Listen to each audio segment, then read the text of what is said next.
Hi, my name is Veronika Čuić. Welcome to another V's Cards video. Thanks for watching. We're going to be making this 3D project today. The All Dressed Up dies makes this gorgeous bag and you can fit a lot of things inside it. So I'm very excited about doing this project with you and I'll show you some suggestions. Now here is the die set that we're using. We're not going to use all the pieces. Some of those die cut shapes actually match with the Dress to Impress stamp set. So take a look at that. Now my arrows are pointing to the pieces that we'll be using for today's project. And you also need to use a die cut machine and I'll be using my mini today. If you love the products, you can purchase those in the Stampin' Up website. Please use me as your demonstrator. First up, we need to cut the Sahara sandpaper, and I'm just going to roughly cut it at 5 inches so that the paper can fit inside my die cut machine. With one piece of A4 paper, you're able to make the base of the 3D project and plus some other pieces, and you'll still have some leftover paper.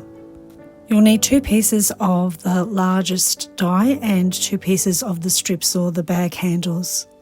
I've pre-cut most of my pieces so that you don't have to watch me do all of those, but I'm just going to show you how I sandwiched the pieces together to make one cut. So first it's plate 1 and then one cutting plate, which is plate 2, then the cardstock and the die with the blade facing down, and then another plate number 2, cutting plate, and that's your sandwich for cutting the dies.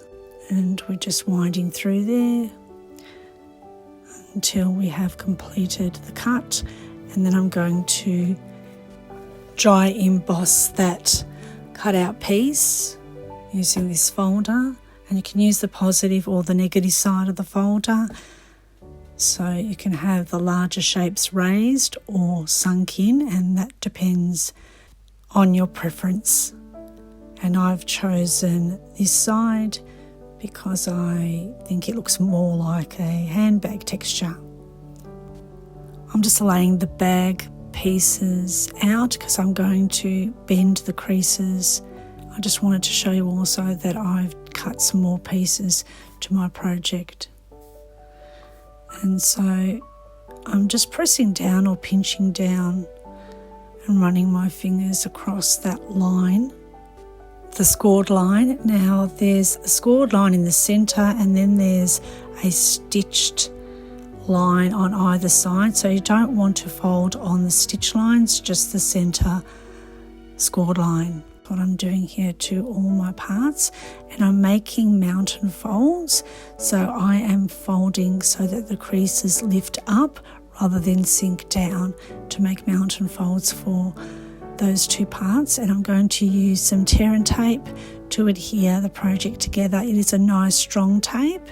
It is a little bit wider in length than the tabs on the base, but I'm going to roll any excess tape, and you'll see me do that in a moment. So here I am just rolling anything hanging out because I want all of that tape to be on the cardstock rather than hanging out to create a sticky surface elsewhere. Now I'm joining the 2 large pieces together, and I'm just watching that I join the top and bottom parts of the card and giving it a good press with my finger so that the tape stays nice and sticky. And I am putting the tape on the top side of the cardstock, or the right side, on all of the tabs, but the bottom tabs I do one on the inside only. You know if the card piece is on the right side if it's creating a mountain when it's on your table rather than a valley. And so now I've turned it the negative side, which is a valley, and I'm joining the pieces together. Now you do need to do a bit of pulling there because it won't just naturally match up the 2 ends when you get to the last join. Now it's time to join up the base, so we're going to put some tape on the top part of the 2 flaps and fold it down, and then add the larger tab without tape on first, And then the final tab will have some tape on the inside and it will stick everything together. To make sure that the card pieces are nicely fastened together, use the end of a bone folder to press down on the inside of the handbag. Sometimes it's difficult to tell which is the right side or the wrong side of a die cut piece, and I'm just showing you here that there are some more definite stitches on the right side, and it actually feels really rough when you run your fingers on the wrong side, so that's how you know. I'm using the bone folder to curl the two straps, and I am actually running them against the wrong side of the cardstock. And now I am threading the buckle into one end of the strap, and I'm going to use some tear and tape to fasten that together. So you would cut a piece enough to cover the buckle completely and make sure that that strap, middle strap of the buckle is covered with tear and tape, and go over that a bit as well. I am using about an inch length in tape to cover that end of the strap. You'll notice again that I curl in any excess tape which may have gone over the cardstock so that it's not going to stick out and be obvious. When you get to adhering the straps to the bag, you'll notice that once you do the first strap, pinch down on that and then just bend it naturally. And if you see that there's no crazy twist, then it's worked.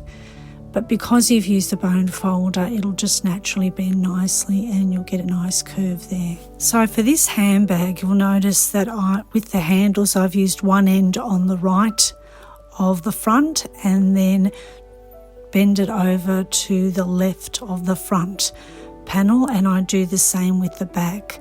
So it's from right to left at the front and right to left at the back. So I'm not joining the front and the back with the handles at all for this bag. Next, we're going to use some foam adhesive strips. This is the perfect adhesive to create a pocket, and you can still add something inside that pocket when you're finished, and I'll show you an example of that later. I like to press down hard on the foam adhesive before I strip off that tape strip. And I'm taping the pocket sort of in the bottom centre of that front panel, and I'm pressing down again. I've made a tag ahead of time and it fits perfectly inside that pocket, so there's an idea for you. This type of bag has a different shape to one if you were to attach the straps from front to back. So you see there's a bit of a square shape there, and you can fit lots of long, thick, squarish type gifts in there, but the bag that we're making, it's more for longer shapes like the acetate box there that I've used. I've made these gift bags for a market for Mother's Day, and I've added some Rose's chocolates in there which fit perfectly in the acetate boxes.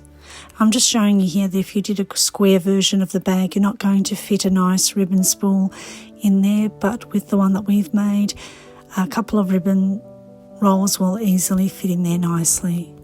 This is a project that we crafted in one of my classes, and the ladies really loved the project. We are using some retired stock there. And here are some of the awesome ribbon and the acetate box that I use for my projects. It actually fits in perfectly with the bag that we crafted today. Have a look at this backpack that I crafted. Don't you just love it? I'm going to be doing a special promotion for my VIPs, so if you're not a V's Cards VIP, email me your expressions of interest and you will be included in all of my exclusive promotions. My email address will be in the description below. Thanks so much for watching. I do appreciate that you like this video if you like it, and also if you're not a subscriber yet, please click on the subscribe button, and once you do that you'll see the bell icon. Make sure you click on that and choose all so you don't miss out on any notifications.